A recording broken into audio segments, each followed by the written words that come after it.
Hey everyone, welcome back to Rally Caps. It's a podcast for artists, entrepreneurs, and everybody in between. I'm Steven. I'm Eric. And today, it is October 10th, 2024, which means it's 10/10. And what would make more sense to do for an episode of Rally Caps than our own take on GQ's 10 favorite things? Oh, I knew exactly what that was. That was my Spider-Man impression. Da-da-da-da-da. I'm so plugged into pop culture. Do you ever watch those? Nope. No. Okay. Wait, oh, is that the one where they like interviewed Timothy Chalamet or It's only Timothy Chalamet, actually. Yeah. or Austin Butler with his Leica? That one. Correct. Yeah. It's that kind of two tones of blue, Yes. that paper background. Yeah. Very beautiful. Very beautiful. Very cool. The whole premise behind that is that they just bring actors and celebrities on and they share their 10 favorite things. Usually those objects are like physical tokens that they take with them and that they use every day, especially in whatever kind of creative world that they fall into. But today we thought we'd do our own interpretation of that. We're each bringing 10 things that we're just feeling really inspired by lately, finding joy in, finding creative fulfillment in, literally just whatever. It could be a book, it could be a YouTube video, it could be a pair of shoes, like whatever it is. We just want to share 10 things that we're really vibing with lately and hopefully provide a little bit of inspiration for you all as well. And while I'm thinking about it, list some of your favorite things that you're enjoying this season down below. Also, if you're watching on YouTube right now, that is, because the show is on YouTube. And if you're listening on Apple or Spotify, like the show there.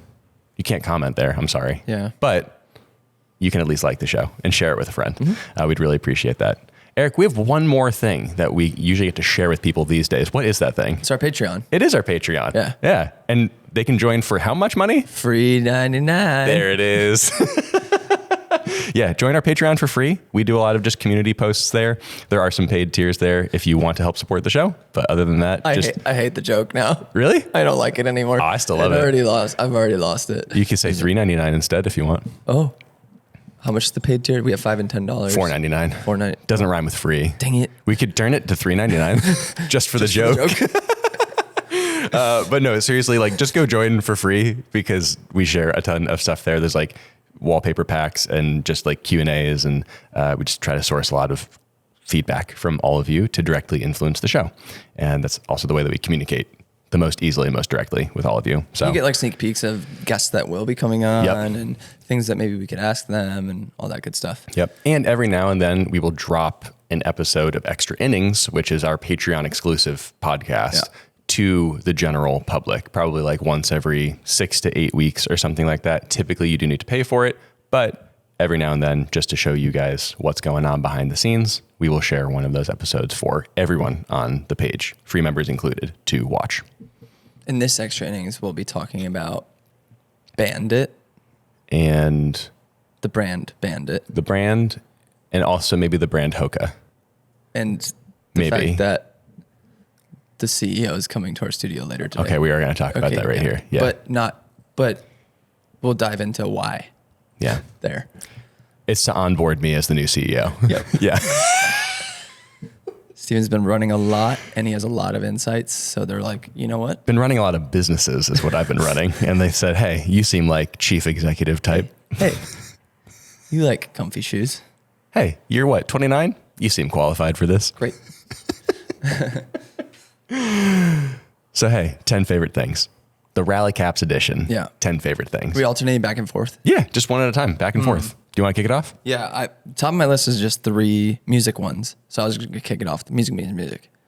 Sure. Great. Okay, yeah. First off, I feel like there's some overlap with some of because that was our favorite YouTubers. Was the favorite YouTube format. We did do our favorite YouTubers with you, me, and Gene. Yes. This format is similar in that we're just bringing things that we're really enjoying. Just anything. But it's just truly anything this time. Okay, so I have to preface it. I have to preface my list with I haven't been searching for a lot of inspiration recently, honestly. Great. I feel like I've just fallen victim to algorithm and like just been doing this a whole lot as far as what I'm consuming. And like, it's a lot of running stuff now.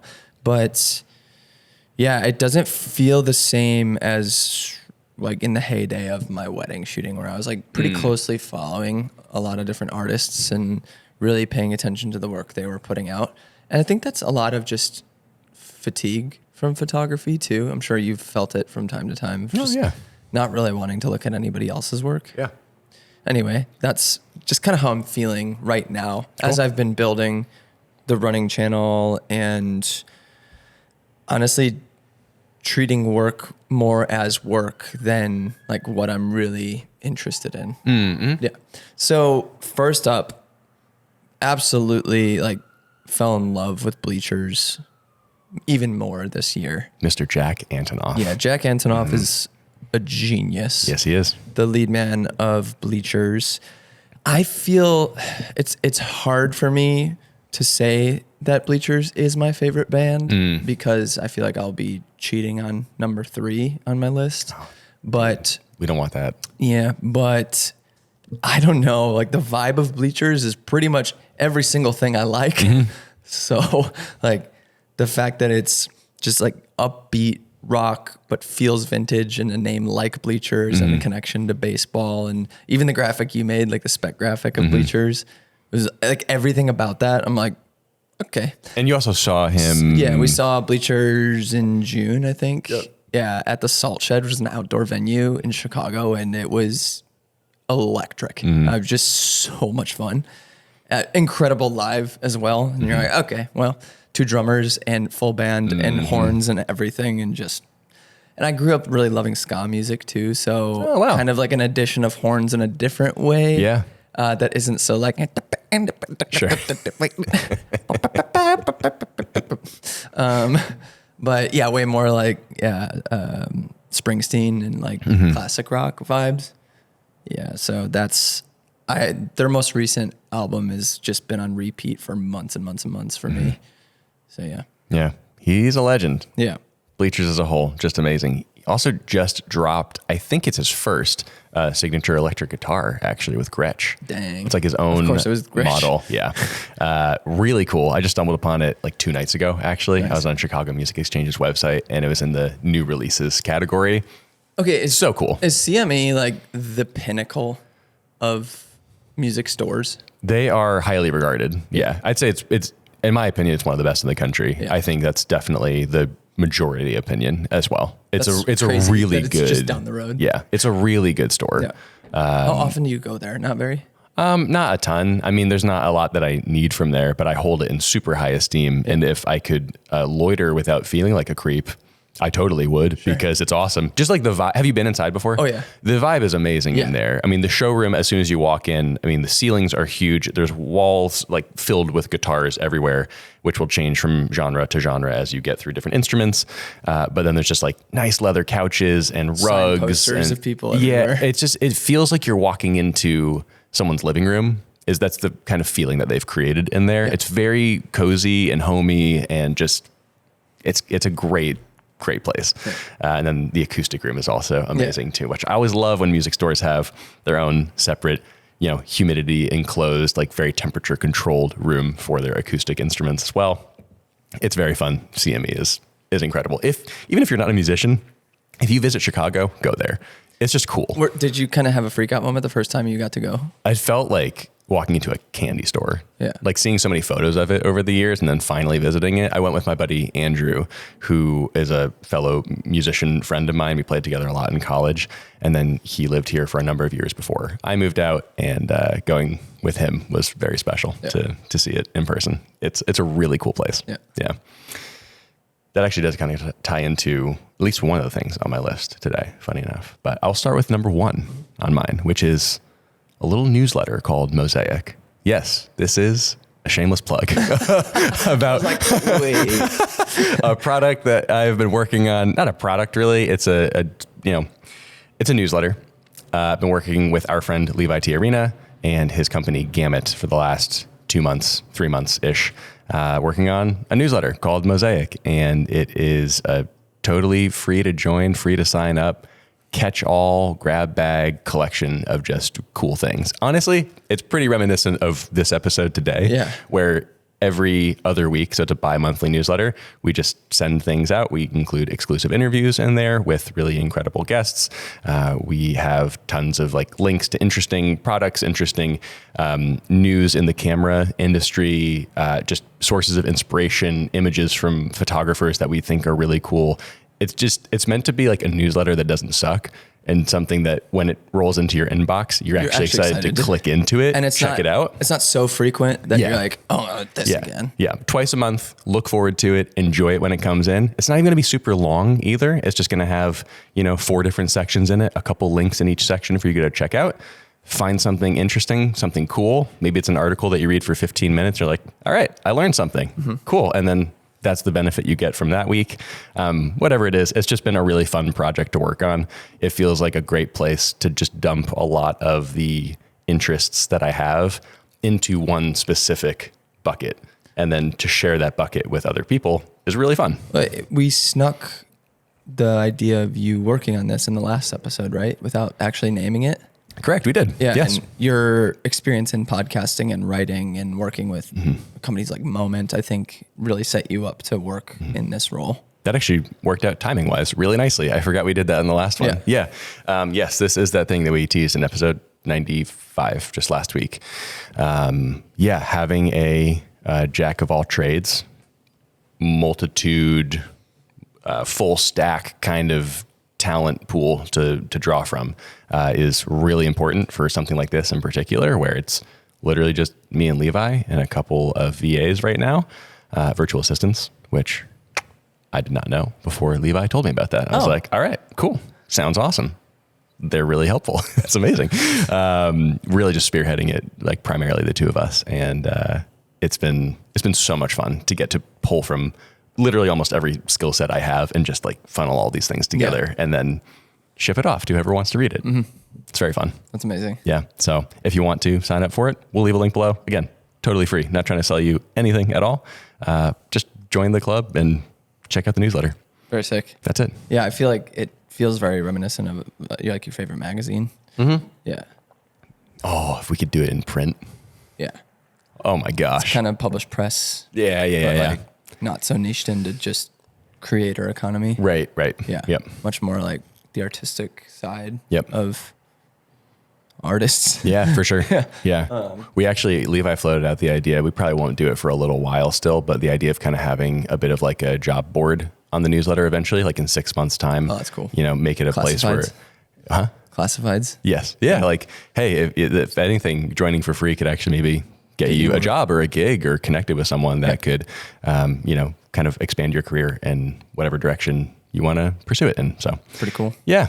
That's my first one, Mosaic. Amazing. My second one is another artist. It's the Japanese House. Oh yeah. And that's the other playlist and albums that they've made. Yep. Just been on repeat nonstop. And I feel like it's kind of adjacent to the 1975, but a little bit happier almost and less sad boy kind of vibes. But like, yeah, it's definitely more of that indie genre. Just her voice is just insane. And yeah, obsessed with, I really want to see them live. I would love that. And I'm pretty sure they opened for Bleachers at one point this year. And I was like, frick. That would have been crazy to go to. Either that or 1975. I can't remember who it was. I could see either of them. Yeah. Yeah. Because I know Maddie is on one of their biggest songs. Yes. But yeah, not much other than that. And not much else to say other than I'm absolutely obsessed with like putting that on in the background. Yep. And it's one of those like open the windows and just vibe, and cruise. Yeah. So I don't know if those albums or those artists have influenced a whole bunch creatively. Sure. But getting me through plenty of editing sessions and work days. Yeah. Awesome. I'll take a beat just to note the fact that we will leave links to all of these recommendations below. If you are interested in checking anything out, we'll have a whole comprehensive list somewhere. So you don't have to like take notes right now as you're listening and scrambling for a pen while you're driving into work on a Monday morning. I'm going to tag team with you for my number 2, music, a specific album from one of my favorite bands called Gang of Youths. Yeah. They're an Australian rock band, absolutely incredible story. Their artistry is just so top tier. And this album called Go Farther in Lightness is one of my like top 5 albums ever. And I especially love listening to it in the fall because the season of fall in New England is when I fell in love with the album in the first place. And it is just such a gorgeous album. It's very different than a lot of music that I've listened to before. Some of the vocals at certain points in times almost feel like spoken word, and like it's a really like complex, incredible listen. Their lyrics are amazing. Like I've had to actually like dig into like on genius.com and like actually look up some of the lyrics sometimes to fully process some of it, because it's really beautiful, really intricate. And I would also recommend, because it's intended to be listened to in this way, start at the first track and let it roll all the way to the very last track. A lot of the songs flow in and out of one another, kind of like an opera, so to speak. It reminds me of the first time I ever experienced that, which was Green Day's American Idiot. They've kind of branded it as a rock opera, because you could start it and it just went the entire time. And this is almost like that in that sense, where it just like goes the entire way, and it tells a really gorgeous story throughout the entire album too. Like that's why I kind of broke down a lot of the lyrics, is because it literally was like taking you through a narrative from start to finish. It's so good. I can't recommend it highly enough. It's called Go Farther in Lightness by Gang of Youths. Do you ever play it here or no? Yeah. I haven't played it since we've been up in 602. Oh, okay. I played it a lot downstairs. Okay. Both Go Farther in Lightness and some of their other albums as well. They're an amazing band in general, but this is my favorite album of theirs. Excellent. Yes. Yeah, I need to get better at finding new music and listening to new music, but I've also gotten a lot from nostalgic pulls recently. Either like early stages of our family. Some of those have been popping up recently. We've been adding it to Spotify, but I'm always a sucker for the alternative indie rock scene of the 2010s. Yep. Yeah, like Phoenix and what was that album? Or 19... Listomania. Wait, from Phoenix? Yeah. What was the one that went like titled, bonkers? Yeah, it's 1901 or... Yeah, 1901. Yeah. 1901. The pink cover, yeah. But yeah, Passion Pit. Yeah. And why am I blanking on the...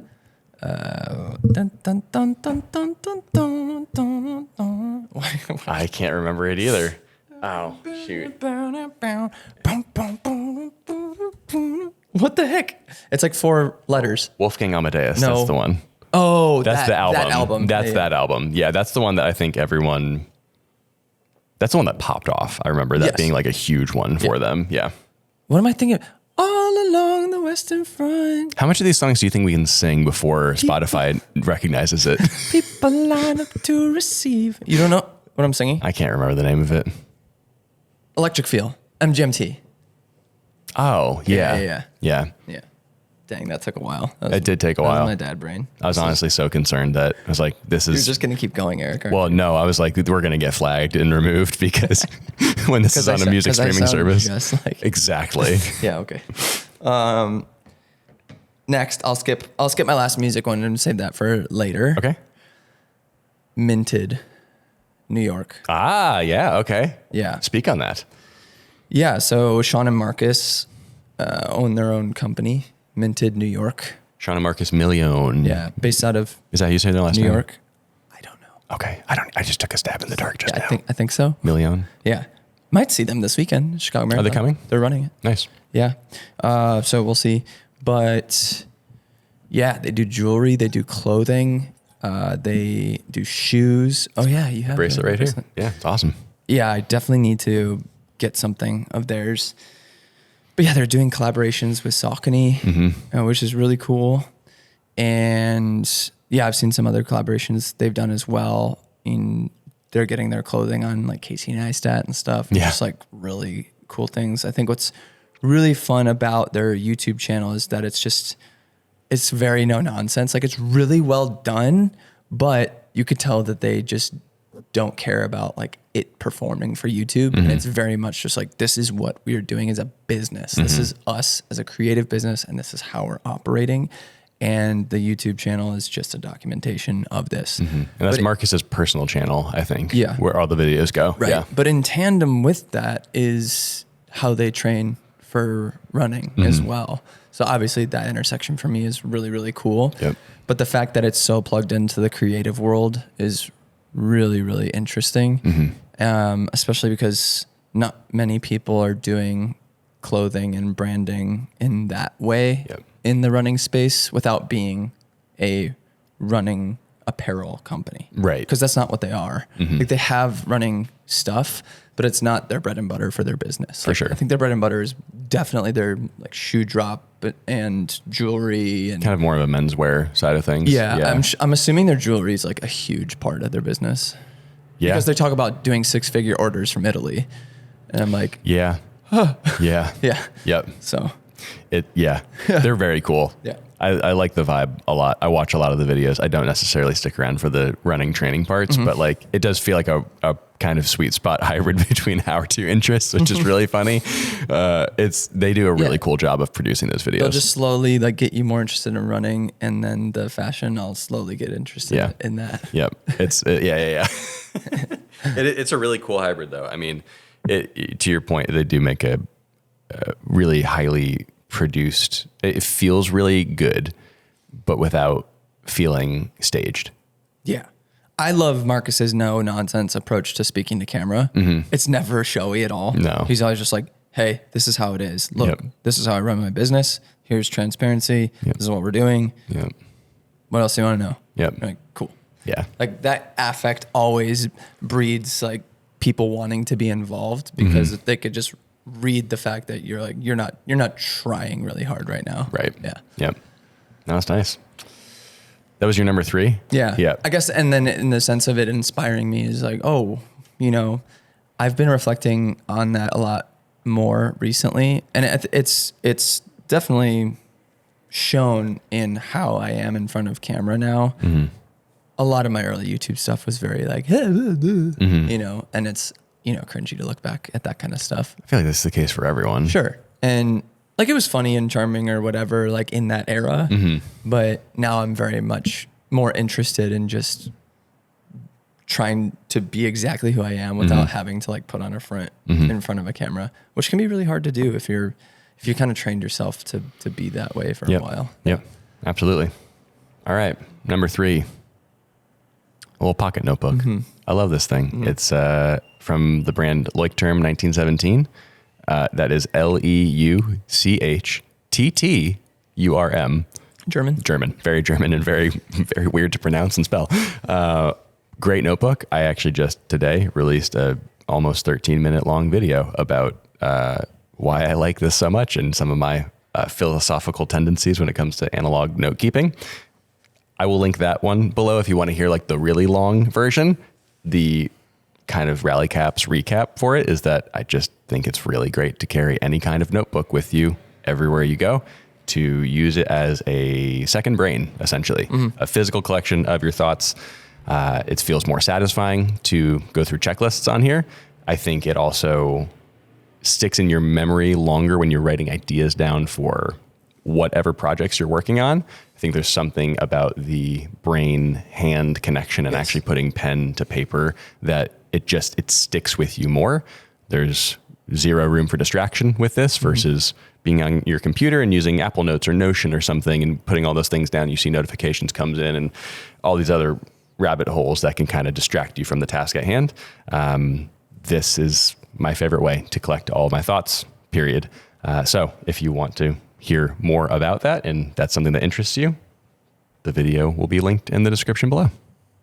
Yeah, I love your approach to that because I'm the same way, but I'm less organized with it than you are. I'm more like, I wrote it down, but where'd I put it? Sure, yeah. Because I fully resonate with the non-distracted, like focused in hand doing the work that the brain is thinking. And I mean, getting it outside of your head is so, so important.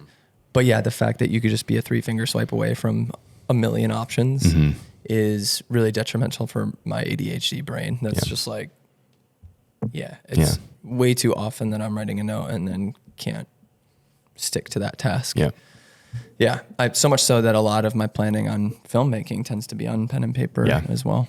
Even sometimes too, the amount of options that cool apps will give you to customize your to-do list is just too many options. That's why I don't want to make I don't want to make choices about that stuff all the time. I just want to get it out of my head as fast as possible, and I want to make sure I get everything down in the way that I am in that moment thinking of it. So often I see this is really similar and adjacent to the camera talk is when people go on and on about their Notion workflow or, what that all is. I feel like so often they care more about the process of making the Notion template or that thing than the actual thing that they're planning through Notion. Yep. You know what I mean? Yep. It's like, it's so much more about like, look how meticulously organized I was in this. Right. And I'm like, hey, you're a producer, not necessarily the filmmaker or whatever it is on the other side, which isn't a bad thing. But I think a lot of people don't realize that they love doing that thing and the system's there. Sure. Versus the art that's being made on the other side of it. Yep. And I think some people might feel really dissatisfied with the output or the thing that they made because they were so much more concerned about how it looked. How perfectly executed the plan was and how meticulously organized the notes were. Yeah, totally.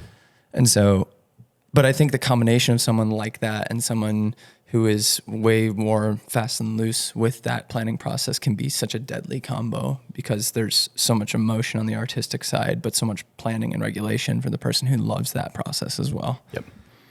So I mean, filmmaking being the team sport concept. I think, Yes. Yeah. There's definitely a sweet spot between the super complicated, complex, cool, minimalist organizational tools and still actually being the artist yourself. Yeah. Like finding a middle ground where you really just want to make the thing really good, but you still want structure in your life in order to facilitate a better end result. And just it's amazing. It changes everything, man. Yeah. It's the best. I love it. Number 4. For me, weddings have been really special for Very me good. recently. Probably because I'm doing some of my favorite I've ever done this year. Like it's just exactly the kind of niche of weddings I want to shoot and the handful that it feels like I'm really honing in on the right people. Yeah.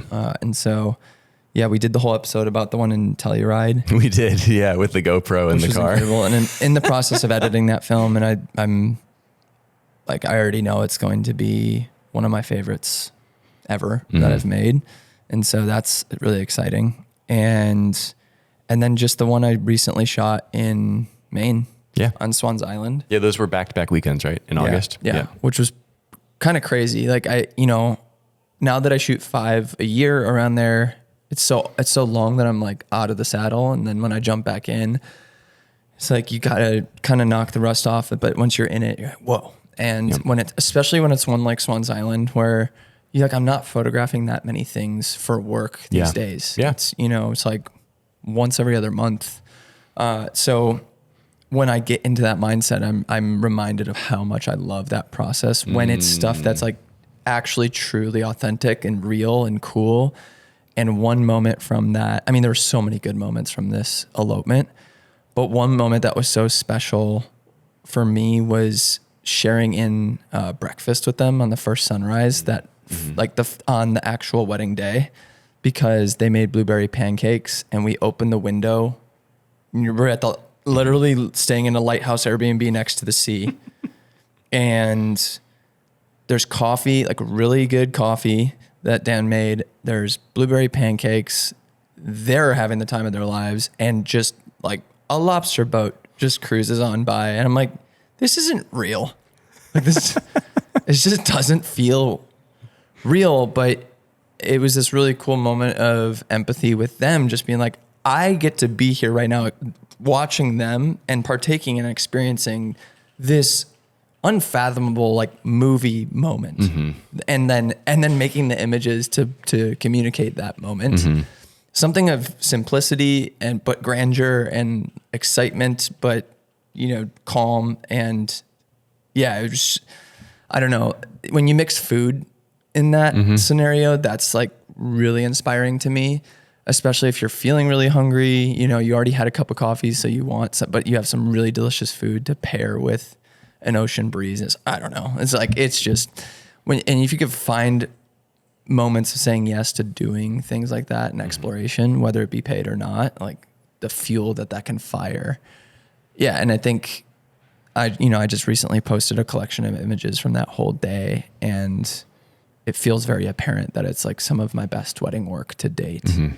And yeah, because of that, it just all felt very, very exciting and gets me really stoked for, whenever I'm shooting next and bringing that energy to the next thing. Heck yeah. Yep. It's awesome.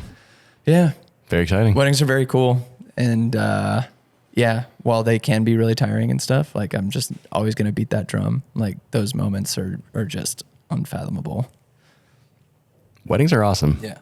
And we talked about that too, actually, in a not so recent, but like maybe 5 months ago episode, how we're shooting weddings in 2024. Yep. They are one of the most special stories to tell. And one thing I noted in this list too is really falling in love with writing captions. That makes me want to blog again with wedding work. Mm-hmm. I've always loved it, but even especially now, there's a writer in the running world, Peter Bromka, and he writes essays about marathoning, and it's some of the coolest stuff. Like just feeling so inspired by reading his Instagram captions at the very least. I need to dig into his essays, but yeah, I really enjoy the process of the poetic nature and artistic nature of crafting words in a way that feels compelling in conjunction with a set of images. I think can be very special to give context in a way like that scene with the pancakes. Like you just wouldn't know that contextually without some of that descriptive language. Yeah. And once it's there, then all of a sudden it's essentially filmmaking at that point. You're allowing the consumer, the reader, the observer to recognize the multifaceted part of that scene outside of being a still image. Mm-hmm. Heck yeah. Yeah. Awesome. Number 4 for me is a book, a little murder mystery thriller. I mentioned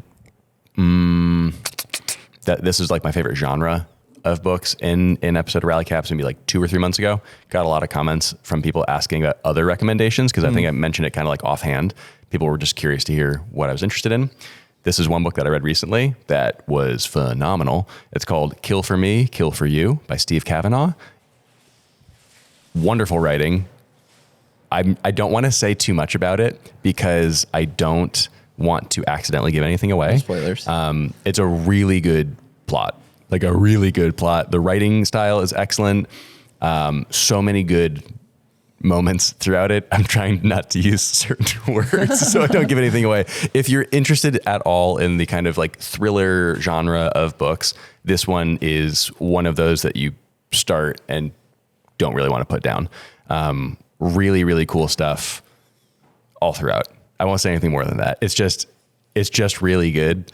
And it has been compared to and kind of likened to some of my other favorite thrillers in that same genre, including The Silent Patient by Alex Michaelides, which I think is how you pronounce his last name.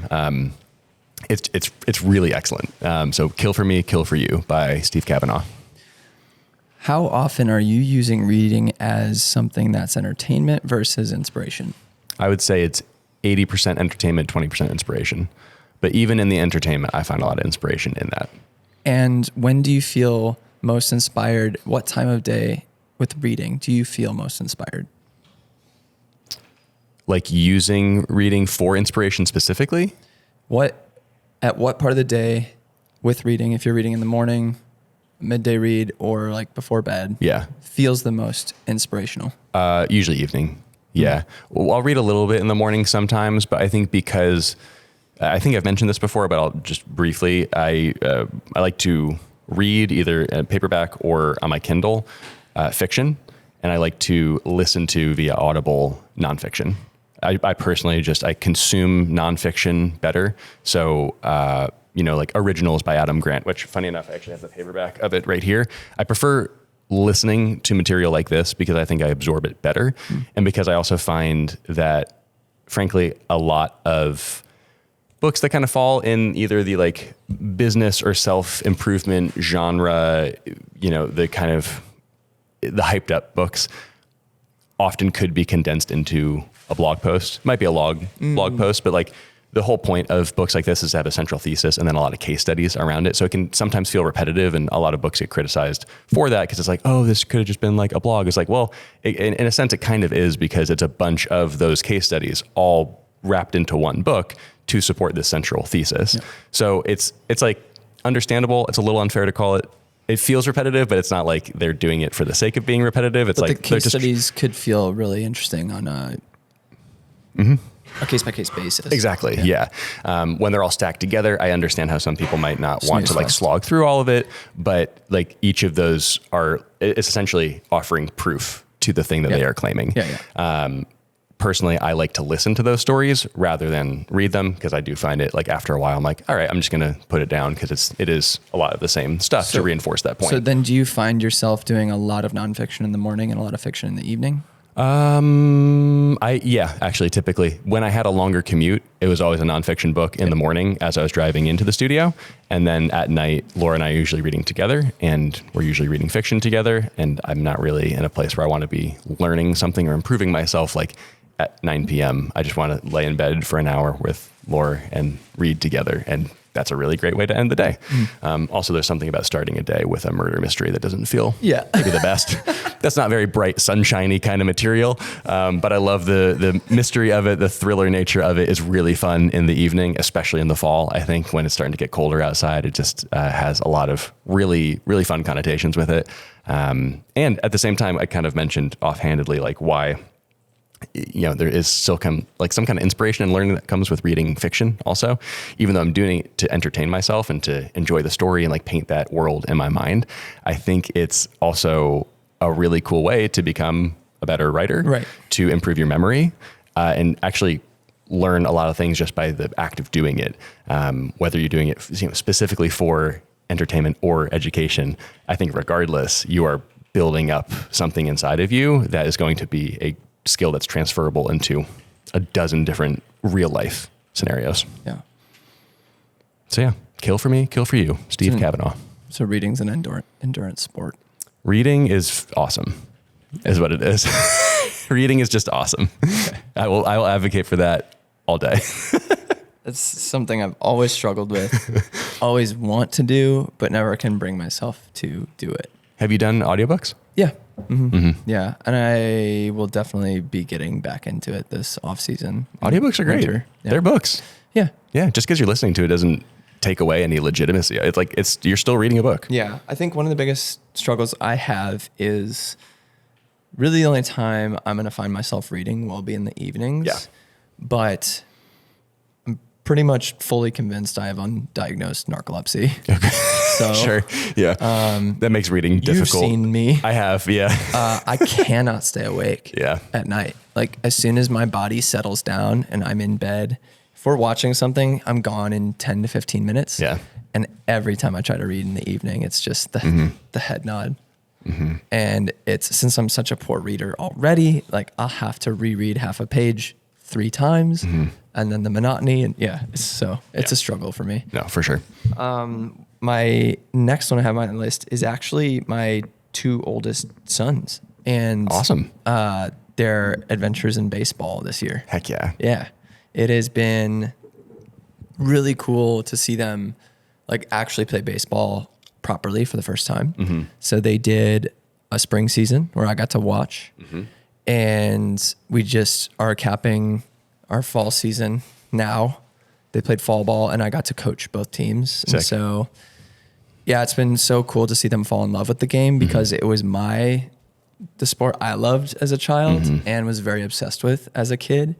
And a lot of that waned into my teen years. So I'm interested to see if it does the same for them. For sure. Or if they'll want to continue with it, because we even floated the idea of basketball to them this winter, and we're like, hey, you did 2 seasons of baseball. I think we're going to chill and take the winter off, meaning we're not going to do any basketball. And they both were like, okay, cool.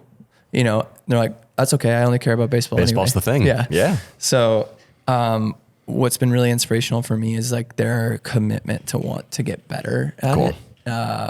And just how sweet it is that they practice with each other. Like they're in the backyard literally coaching each other. Like they will do pop-ups and grounders, and one will pitch and one will catch. And against the rules, will bat in the backyard from time to time. Yeah. And sometimes I'll look at it and yell at them. And then the other times I'll just let it go because I'm like, I kind of want them to get in trouble. Yeah. Like, yeah. They hit the brick wall on the side of our neighbor's house the other day. Oh, good. Like 5 feet to the left of their window. Awesome. I was like, all right, that's enough of that. Okay, that's done.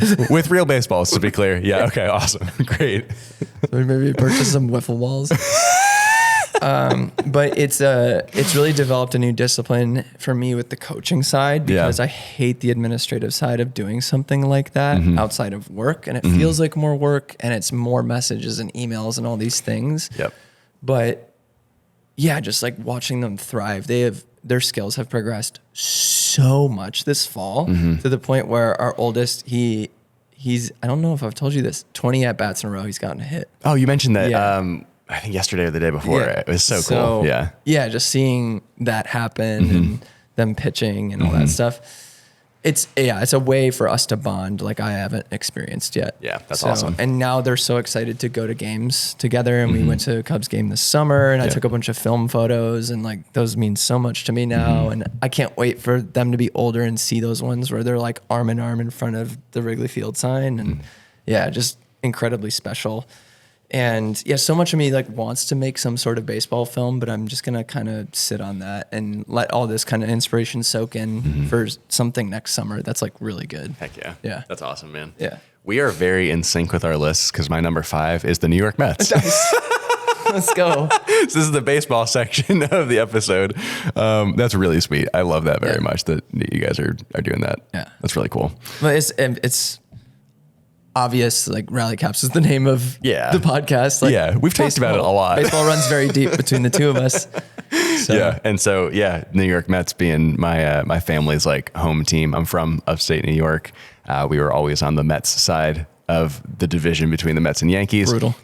Hey, it builds character. Sure. Builds character being a Mets fan. You know, you got to take a lot of losses and sadness for a long time, but not this year. Hey, not this year. It's not over yet. It's not over yet, but right now the Mets have this sick chaos magic that they're working with. Ride and it's this awesome. high. Ride this high, Steve. Loving this right now. See, we are the underdogs by a country mile in the postseason right now, and it feels so good to be back. Just even like fighting for so for context, we didn't win our division, but we won the wild card seat to get a chance to play in the postseason. Just the fact that we won the wild card was an upset. Like people were thinking that Brewers got it. Wild. No big deal. Wild card. But that last game with the comeback in the 8th inning. Yeah. Okay. In Milwaukee. Yeah. We take that. Awesome. That's crazy. Who's the first team we play in the postseason? The Phillies, our longtime, like deep-seated blood rivals. And everyone was like, the Phillies got this. A lot of people had the Phillies taking it all the way to the World Series, like winning the World Series this year. I'm just so excited about all this. Last night clinched against the Phillies, won our series with them 3-1. This is the first time where they were going to the championship, National League Championship Series game since 2015, I think. Or 16? 2015. Oh, 15. Yeah, I think it was 15. It was with that, who's that left-handed hitter? Yeah. He was giving the Cubs the problem. Yes. But we ended up beating you guys. Yes, you did. Yeah. I remember that because I was in my college dorm. I hated him so much. I was such a disappointment, but they took it all the way that year. So the Chicago part of me now is happy for you in hindsight. Yeah. I was very upset at that point in time. This year, however, we beat the Phillies. And again, the underdog getting into the series, the fact that we took down the Phillies 3-1 in our series is crazy. Last night, also, come on, grand slam. Lindor. Come on. Yeah. A grand, it's so magical and it's such a romantic way of like, oh, what is he going to do? In New York. In New York. City Field lost its mind. My cousin and my uncle were there last night. Jeez. The place lost it. I love it. I love replays when that happens and you see the camera just go like this. Yeah, everyone is just like, holy crap. Like the camera can't sit still. Yes. Because everyone filming is a fan also. Yeah. And they're just like, God! The whole stadium's moving. Everything. Oh, it was amazing. I screenshotted a couple quotes from a publication called The Ringer, which is like kind of mostly sports, but like a kind of some culture pieces as well. And I just love this one. one of the members of their staff, they were talking about essentially all of their picks for the postseason and discussing like odds, what are they calling, what's their like long shot bet, what's your wildest prediction, stuff like that. One person mentioned the game that they're most looking forward to is the Mets versus Phillies. And the quote is, "Let's be honest here. This series will open up a portal. I don't know where that portal will lead. The depths of Earth's many vast oceans, the deep trenches of each fan base's collective soul, wherever that baby is at the end of 2001: A Space Odyssey? Hell? Who knows?" I was like, yeah, that kind of sums up the feelings around that, because it was such a monumental matchup to have the two of them face off. And now the Mets advance forward, and at this point, I don't know, because we shouldn't even be here in the first place. It's crazy. The excitement around it, I just think, is really cool, and the vibe is very fun. And what we talked about last night and also just before recording is the fact that I also love so much that right now there is technically the possibility on the table that we have a Subway Series World Series, which is Subway Series is the matchup of the Mets and Yankees. It's just called that because they're both in the city. Subway Series. Yeah, easy. Very popularized that like the Mets and Yankees are kind of like the de facto Subway Series. The last time that happened was 2000, where the Mets so rare to happen. It is very rare to happen. Unbelievably rare. The odds of it happening are pretty slim, all things considered, mostly because of the Mets getting all the way to the end. But the fact that it's even a possibility on the table is just very cool. Like being from New York, like knowing that could technically happen right now is very fun. So either way, Mets all day. If you don't care about baseball at all, please join the Mets team with me for at least this postseason and root along. I'm so excited to see what happens. Whatever does happen, it's just a fun ride. And like, it's kind of this time of baseball that reminds me like why baseball is so much fun. I get why people think it's slow and boring throughout a lot of the season. There's so many games to keep up with, but like the excitement when you get to this point in the year is so much fun. There's some good teams too. Yeah. Like some really, like the Padres Dodgers series is wild as well. Yes. Yeah. Dodgers kind of, actually, I didn't stay up to finish. The Dodgers won, right? 8-0. Okay, I was going to say, the last time I checked, they were 5-0 last night, and I was like, all right. Them. Yeah. And Manny Machado's somebody. Yeah, he is. Yeah. He was the one who ran the, dude, that base path thing when he was, he like fully ran out of the base path into the grass. Didn't get called out. I don't know. He didn't. They didn't, he was going to get thrown out a second for sure. Like, not even close. First was throwing to second. It was like going to be a double play. Just couldn't throw it around him because he was in the way of where he would have thrown the ball. Ridiculous. Didn't get called out. That is technically you should be called out for doing that. Yeah. You have to stay in the dirt. If you run into the grass, that's out of the base path and illegal. So Daniel Murphy is the guy I was thinking of. Daniel Murphy. Yeah. Could not stand him. I love Daniel Murphy. He'd like club home runs at his ankles. Yes. I'm like, what? And that's why we loved him. and then we let him go like the Mets always do. Yeah. Bryce Harper is like never going to win a World Series also. I hope not.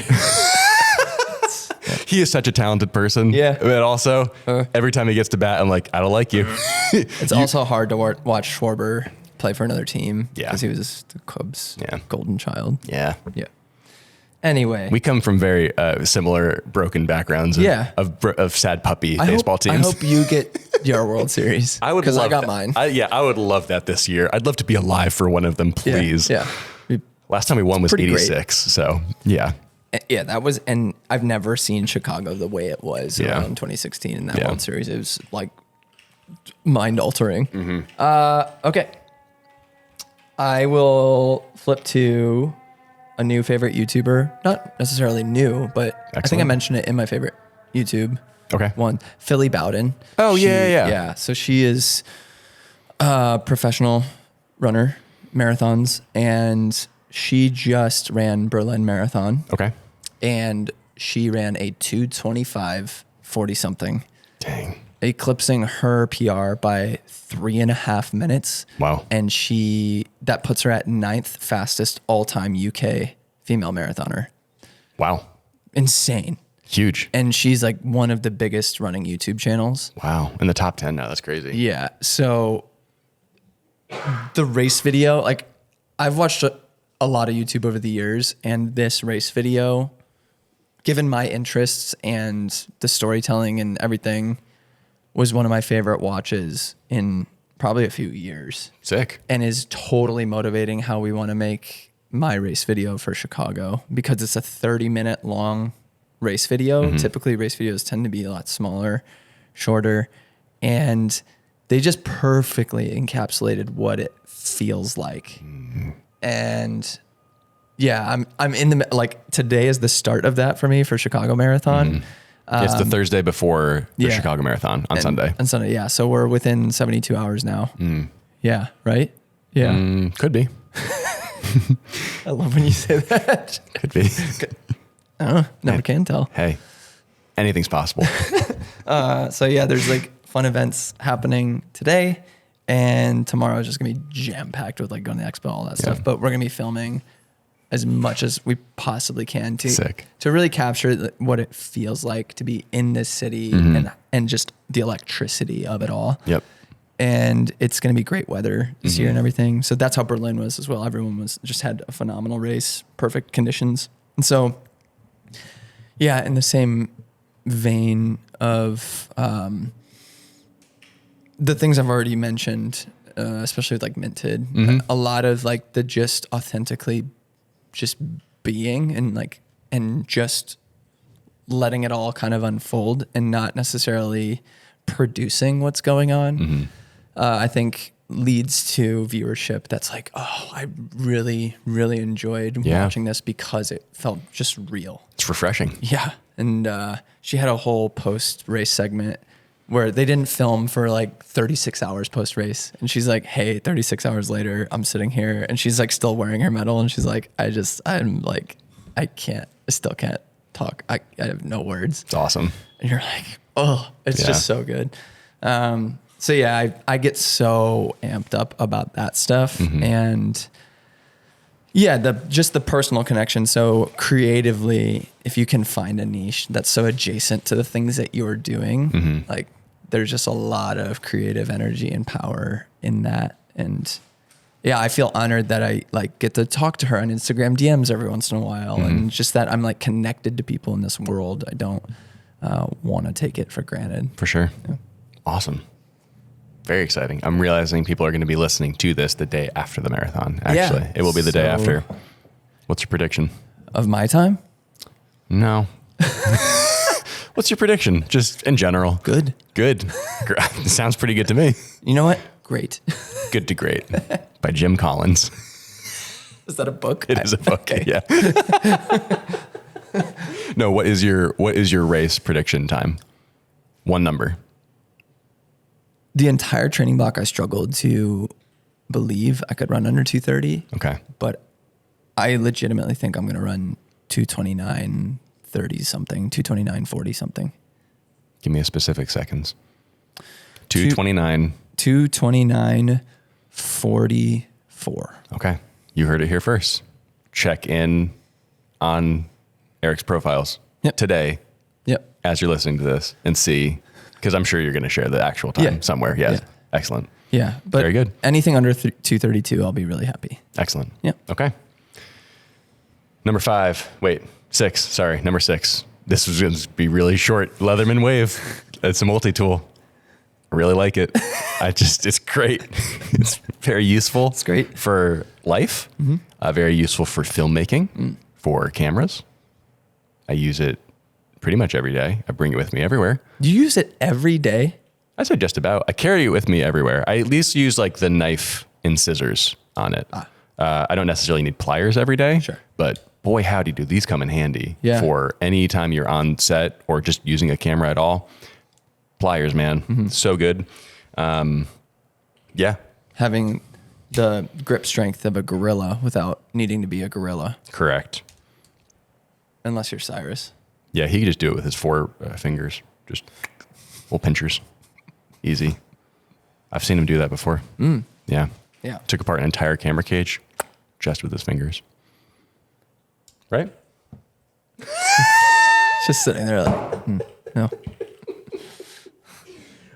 Yeah, multi-tools are great. And it also feels like the most perfect dad accessory ever. So it has even more meaning to me now.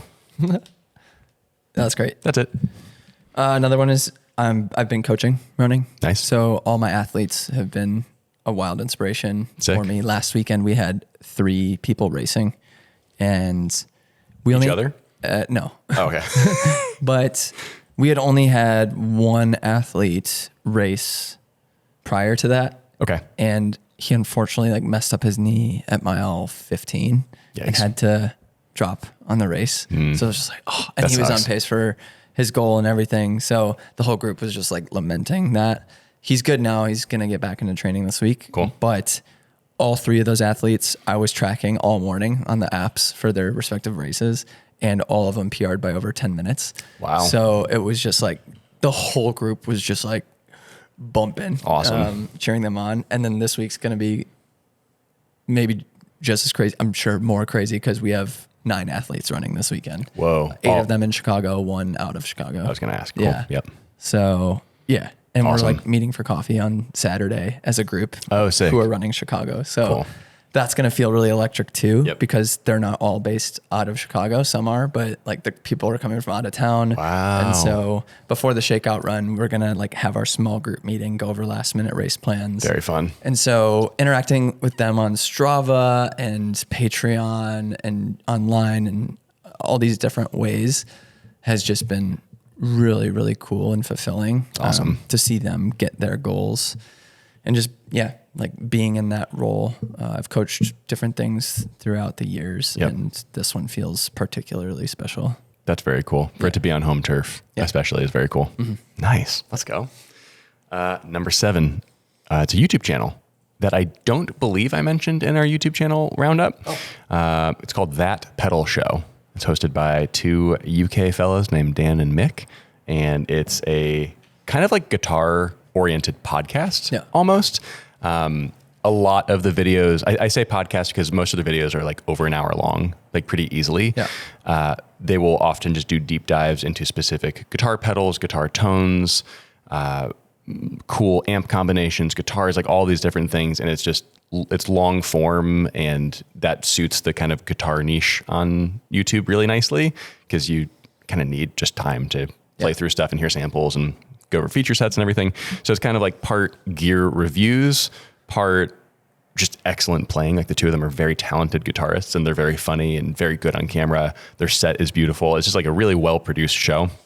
I think they've got somewhere between like 400,000 to 500,000 subscribers, like in that range. And then they also kind of more of the podcast component comes up when they bring other guitarists on and interview them about their rigs, talk about their artistry, talk about their tours that they're on, all that. Really, really fun show. If you're into music at all, I would encourage it, because it's fun to kind of like have their banter playing in the background, and then also hear long segments of just like playing. It could easily just accompany you while you're working during the day. Excellent. Yeah, it's very fun. Going into music again, my 3rd one, which is Now my your all-time favorite, Now your 8th one. Bon Iver. Yeah. Good old Bon Iver. Yeah. Justin Vernon. Yeah. What a guy. Yeah. I think it's really exciting because they're about to drop a new album very soon. Already released the first single on it. It's incredible. And the reason it feels so incredible is that it feels like vintage Bon Iver, like 2011 Bon Iver. Like there's so many parts of it that feel that way, with like a twang of their newer stuff. And it's not that I dislike their newer stuff. I actually really like that. Like 22 Million, the whole album is crazy. It's genius. But it's also so different than like For Emma. And so the fact that they're going back to the roots is something I did not expect. And I'm hopeful, and maybe, I don't know, maybe we'll be so surprised. It'll be a mixed bag of everything, but I'm thinking it's going to be kind of in that style for the whole album. And I've been really intrigued and inspired by how they've kind of marketed it on Instagram and stuff. It's just like these really obscure, weird shadow play, strange artifacts. And that's how they typically, I think, do stuff. But it's so simple, and yet it makes you stop and just be like, wait, how is that?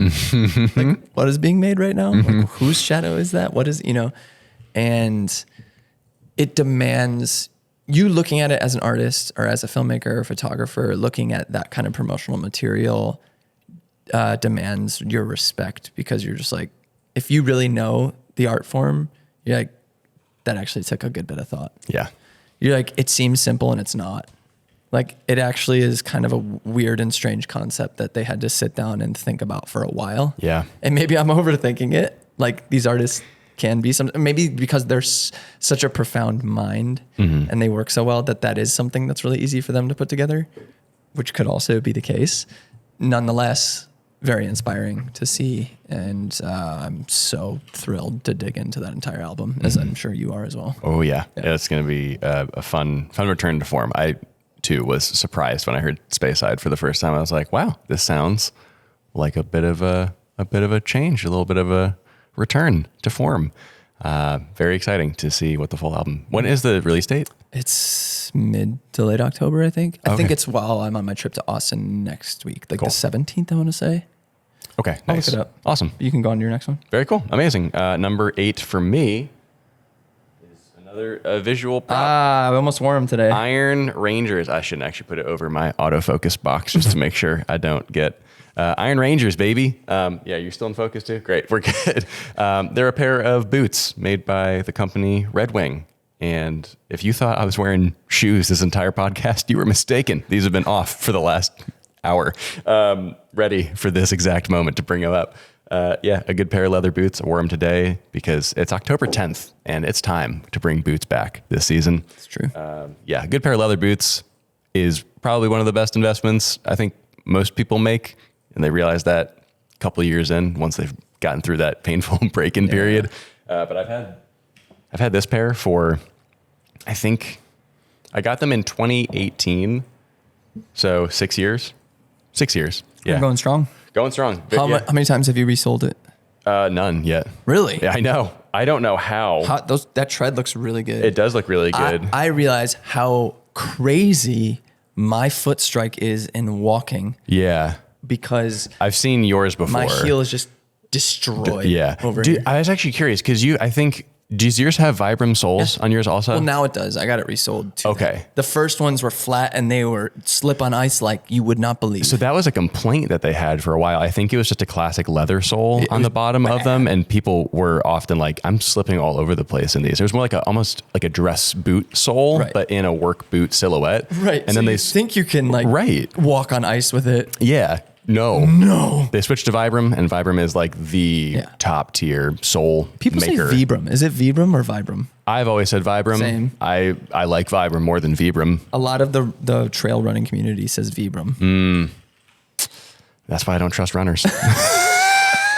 But it's also weird that there's an intersection there as well. That is another one too. It's a trail sole as well. Oh yeah, they just make soles for everyone. Yeah. Like literally any kind. Also, they make a custom one for like a backpacking sandal that's like custom tailored for. It's called Bedrock sandals, and it's like a minimalist backpacking. Flintstone Yeah. Bedrock. Yeah. Bedrock. No, it looks like something the Flintstones would wear though. It looks crazy. Maybe that's why they called it Bedrock. Maybe, yeah. But it's literally just a sole with straps on it. And Vibram makes the sole, and it's custom made just for Bedrock. And I mean, they do everything under the sun, but their soles are excellent. And I love these boots, and it's time to wear them all fall and winter long, baby. Oh. Yeah. Bon Iver comes out October 18th. October 18th. Okay, excellent. That's next Friday? 8 days from now. Yeah, next Friday. Sure. Excellent. Maybe. Could be. Could be. What's your number 9? Number 9, BPN Media. BPN Media? Yeah, the media team at BPN. Oh, nice. Cute. Yeah. Nice. Cute. A group of people. Nice. Cute. Yeah.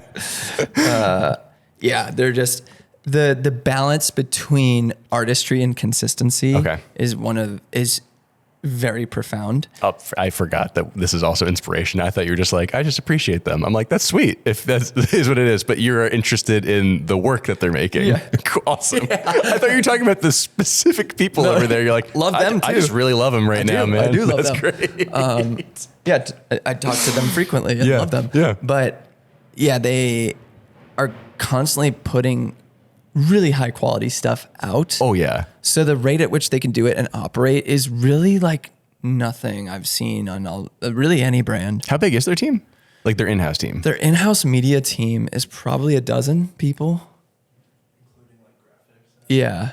Yeah. Dozen people. Yeah. Graphics, video, photo. Yep. I would say 12 to 15 people. Wow. Yeah. That's crazy. Yeah. So they can output that much. Right. And then they'll contract people out as well. Like they Right. contracted Cyrus to make something with me. Yep. And so having like a spider web into different cities as well, because then we just sent off our footage to the team and they edited it. Right. And they can do everything. Yeah. And they're even doing like 3D modeling for actual like labels and products because they have to shape it to a bottle or like whatever they're making.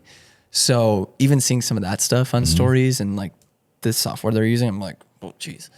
But just constantly so inspired by their use of sound design in the filmmaking and their intentionality with like how they use different fonts and how they utilize different parts of the team. Yeah. Like, hey, can you make this graphic that's going to go here and it's going to have so much more of an impact if that graphic sits in this part of the video. It's something that so many YouTubers don't do because the amount of time it would take to make a graphic that looks that good Right. is just not worth it for the time frame you need to be posting. Because that's a totally different person Yes. skill set. So in one regard, you're like, it's super inspirational. Yeah. But in another, you're like, it's not necessarily possible for me. Unless it's a team. Right. Yeah. But how can I integrate that in different ways with what we have here? Because I always can ask you to make something like that. And if there's budget allowed, do something like that or new branding or a campaign or whatever. Even just the idea of the shoot that like now that we did that summer shoot, I've been using all of that imagery this entire summer and fall season. And it's been unbelievably helpful. And now I'm like, okay, for my spring build, I want to do another shoot, like to have all new promotional material. The fact that I can just pull any photos for thumbnails in that huge collection of imagery, like I just used one yesterday. Video's performing really well. Like It's hugely powerful. yeah, like I don't have to go out and make a new thumbnail. Yep. It's just there already. Yep. And so, yeah, it's being strategic in that way. And yeah, finding, going back to BPN, they're just so inspirational in how they execute on really quality stuff. Yep. Yeah. Yeah. Us choosing to set aside those 2 days back in June when we did it gave you the mental freedom to never have to think, I have to go shoot a thumbnail, to think, oh crap, I don't have a thumbnail. Just all, and also even just the consistency and look across all the thumbnails too. You don't feel like one is kind of a dud because you had to throw it together really quickly. Right. You have full confidence in this whole suite of stuff. And those 2 days were an investment in all of the time that you bought back for yourself going forward, making those thumbnails. And even just, you know, like a random Instagram post here and That there, too, yeah. like so helpful, or graphics I need for a story, or like super, super helpful. It's very fun. Yeah. Number 9, another quick one for me, a little essential oil called Meadowland by Miscellaneous Goods Company. Fun little quick story. Gene, Brax, and I were in Lexington, Kentucky, photographing a wedding back in May. And the hotel that they were getting ready in, the couple was getting ready in, had this oil just pumping through the lobby. We didn't know it was this oil at the time, though, because all we knew was that it smelled like heaven in the lobby of this hotel. And Gene and I got to a point where, like, it smells so good in here, we have to go ask. So we walk up to the front desk, and the 2 people sitting there, they look at us like, hi, how can I help you? I said, hi, I have a weird question.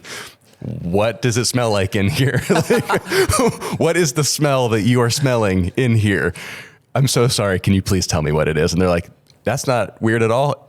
We're not joking. Every other person who walks in here asks us that question. And that's why we sell it over here in our little market. And they had this exact oil. So I ordered it from Miscellaneous Goods directly. And it smells amazing. We've been using an oil diffuser in the new studio that we have moved into still fairly recently. Only been in here like full time about a month-ish.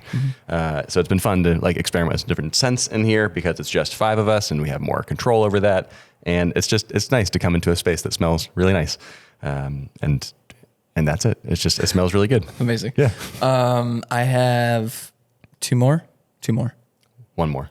That was number 9 for me. Oh shoot. I had You have 11? 11. Jeez, dude. Okay, well, not to get sappy, but I'm going to put you at the end. Oh, why? Because. Okay. For a multitude of reasons, you recently have been diversifying so much in skill set. It's been really cool to see. And I mean, I've said it a lot of times in previous episodes, but just outside of the quality of work you're making across a multitude of different disciplines, you're doing it in a way that I've always struggled to do. And it's not that I think a lot of people can interpret my excitement for the work that I make as arrogance. And I recognize that.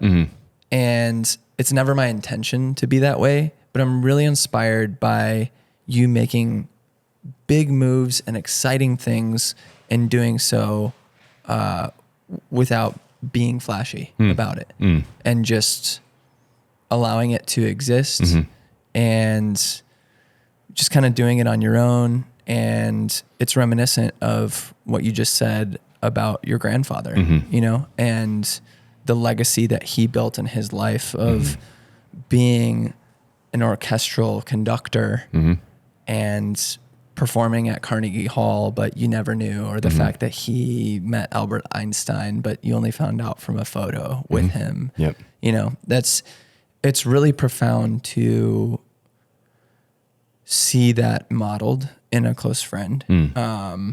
So it's been really inspiring to me to just, what's the phrase, you know, walk quietly and carry a big stick. Oh, sure. Yeah. That whole concept. Sure. Yeah. You know?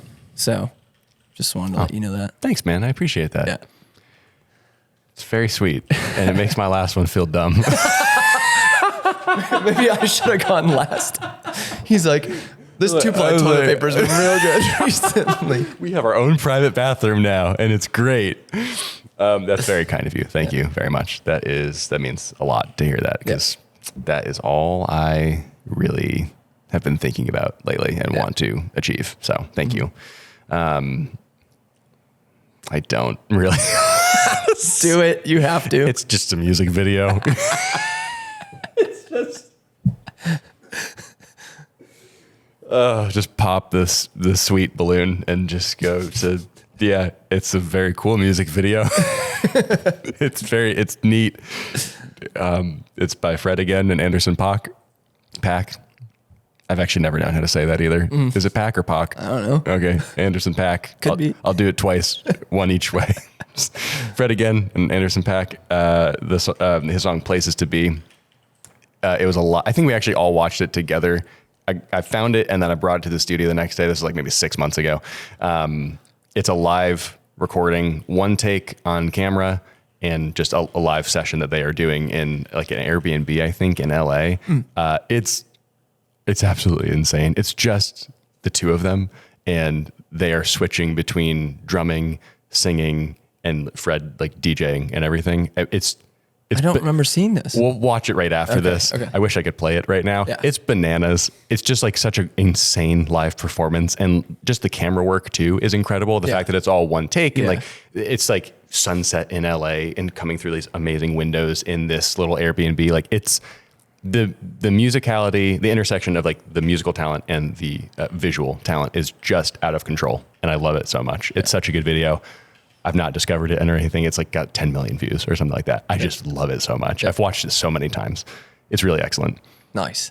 And yeah, thank you again for saying what you said. Cool. Awesome. Great. I think that's everything. Yeah. We got through all 10. That was a long one. Yeah. It's hour 10, hour 15. Hey, hope you guys buckled in for this one. You're here still. I will leave for the YouTube video at least chapters in this one so that you can go through each of the things. I'll just label like thing 1, 2, 3, 4, 5, Dr. etc. Seuss. Dr. Seuss. We didn't talk about him in this episode. My biggest I knew inspiration. that was your 11th one, I'm sure. Red fish, blue fish. Yeah. My favorite. See, you read. I listened to it on audio. I listened to it on repeat. Oh, that would be so unhinged. Do they have Dr. Seuss audiobooks? Probably, yeah. I bet they do. Yeah. Yeah. They got audiobooks for everything. 25 seconds long. Audiobook, cookbooks. One onion. Cool. That's it. We've Great. been recording for a while. Yeah, so we should just close it up. Yeah, thanks for being here. We love you all. And we will see you next week in episode 97. Wow. Next week. Great. Crazy. Bye. Bye.